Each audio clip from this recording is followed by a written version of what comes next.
about responsibility being as well. Yes. Okay. Well, we are 50th when it comes to press freedom, but the issue about corruption comes in, at least another ranking, 70.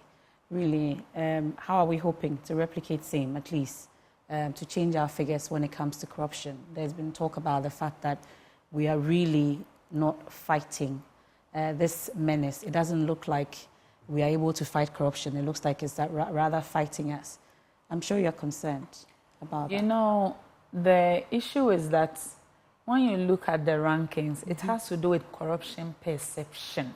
Exactly. Perception and not actual corruption. So perceptions don't reflect what's on the ground, right? How perceptions are created, I know you are in the practice, and you see sometimes how perceptions are engineered. If the public opinion is that we are declining in terms of corruption, of course we are concerned and ought to look at it. But then, when you ask that, let's go into specifics, case by case. Let's look at, under this regime, how issues have been treated. Then we are moving from perception to actual incidents and how they have been handled. And under this regime, there hasn't been an instance that allegations have been made that they haven't been referred to any of the anti-corruption institutions or the police CID. It may have been referred, but it is how it ends up. Whether we actually get to the bottom of it, whether we get a proper resolution to some of the issues is the concern. There is also the perception, especially on recent developments concerning interactions between the OSP and Iyoko and also the AG's office. And you're talking about the Cecilia Dapaah case. And when I followed conversations, this is the perception I also got. It appears some people have made their minds up that when an allegation is made against a politician, the only outcome is a guilty verdict and nothing else. Therefore, if there are investigations and they are to the effect that there is no guilty verdict, they say it was inconclusive. Conclusiveness can also mean that the person is not guilty or no corruption was found because the basis of our Ghanaian democratic dispensation is the rule of law and everybody deserves a right to fair hearing.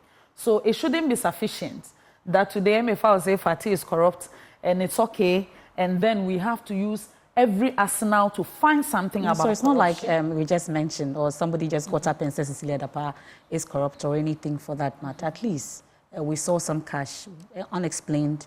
We've gone through the process, but it looks like today, from the communication we are seeing between the Iyoko, the AG, and the OSP, it appears that case is interestingly, it's effectively over. Interestingly, do you know that until Madame Cecilia Dapaah sent a complaint against a domestic staff, she was not under any criminal investigation.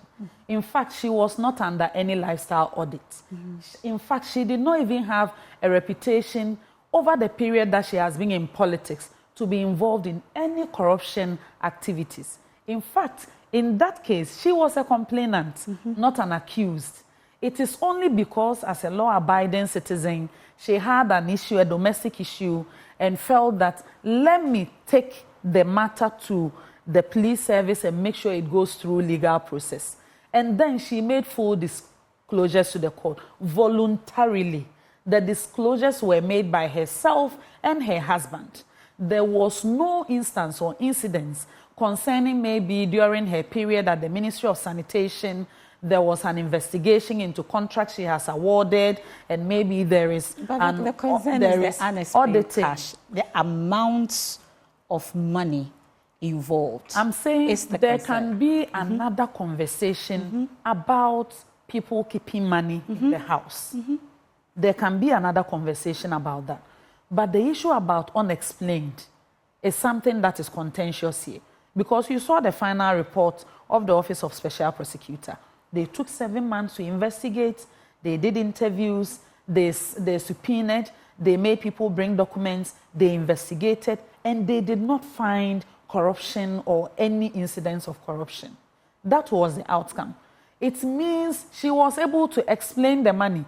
If there were other aspects that they think remittances or transfers between Ghana and other jurisdictions suggested to them that maybe a further investigation of money laundering should be done. That is another issue.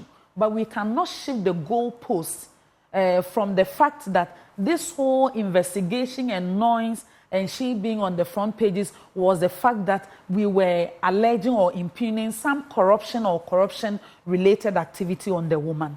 And the outcome of a 7-month-long grilling investigation, including taking documents of her ministry and auditing and finding out, checking her account balance to see whether there are even relationships between her work and some payments and all that. It came out that they could not find evidence relating to corruption.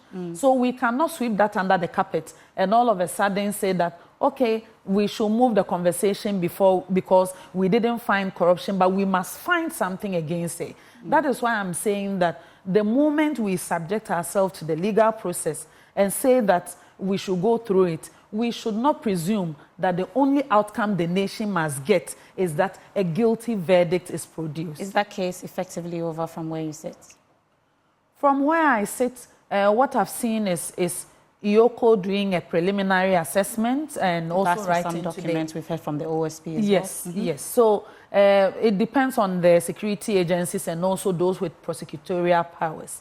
I cannot sit here as an appointee and just presume that they are done. They shouldn't. No, I will not go into that. Okay. But the fact remains that OSP's report is to the effect that they did not find evidence of corruption. And that is conclusive for me. Okay. When it comes to her being involved in corruption, it's been investigated, it's been concluded, it's been established that there was no evidence of corruption. And your government is satisfied with your fight against corruption over the period? I am satisfied because, see, it is President Akufo-Addo who brought about Office of Special Prosecutor.